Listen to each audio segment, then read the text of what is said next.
Hey, Dan Agosto here for Gearwire.com.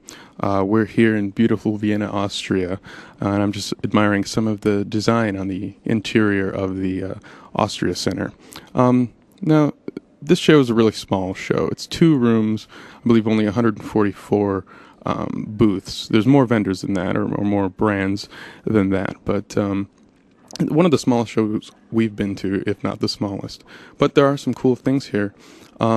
Some of the stuff that we have shot that really interested me, and I would hope it would interest anyone who's into audio. There's a new mic. It's a prototype from Violet Microphones. It's a 2-capsule mic, and it's called the Black Hole. I believe that's the name of it.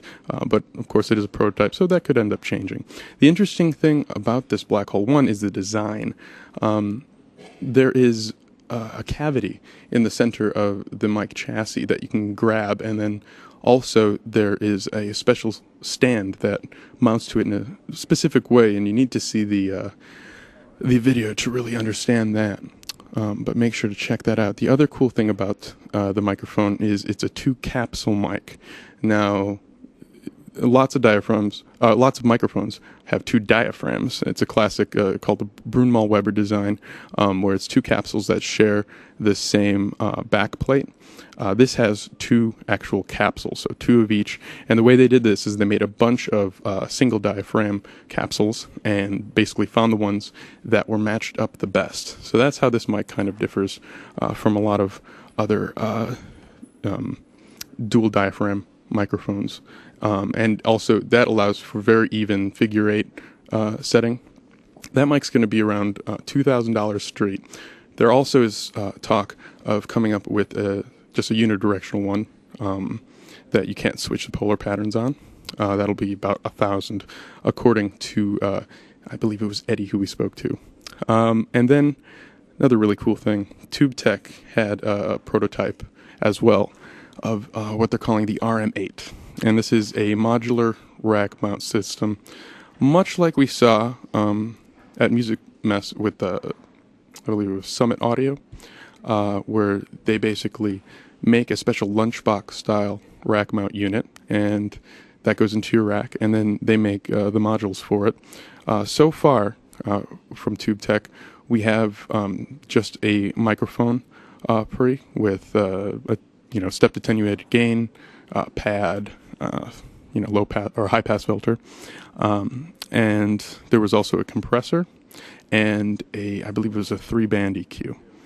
But I could be wrong on the 3-band part. But right now, those are the only 3 units. We might see more in the future, but of course, it is just a prototype and isn't even out yet.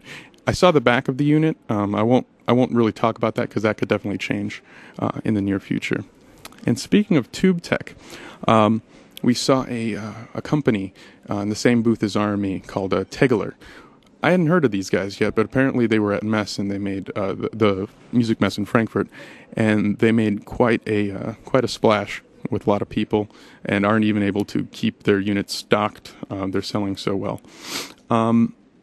And the reason I bring them up after TubeTech is because they're also sort of making rack hardware that's similar to the Pultec stuff, the stuff from Pulse Technologies back in the 60s, known as Pultec by most people. And they're known for their passive EQs. And they had a 6-band passive EQ that looked a lot like a Pultec, had a lot of the same design elements, like having a separate boost and cut knob.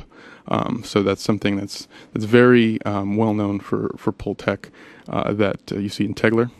They also had a recording channel that included a passive EQ and a compressor and a mic pre. They had a 2-channel compressor, and they also had a 32-channel summing mixer with I believe it was a transformer output. So that's a lot of the cool things we saw from the floor. And another interesting thing that happened was that the only real big press release that came out for this show was from Tonelux, and they had the TXC compressor that was supposed to be debuting here.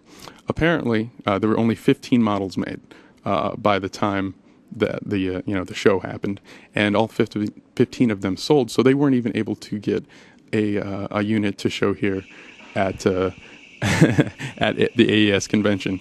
Well, it looks like my time is up, so I'm going to sign off right now. Thanks for checking out this vlog, and make sure to check out the videos as they come up here at Gearwire.com.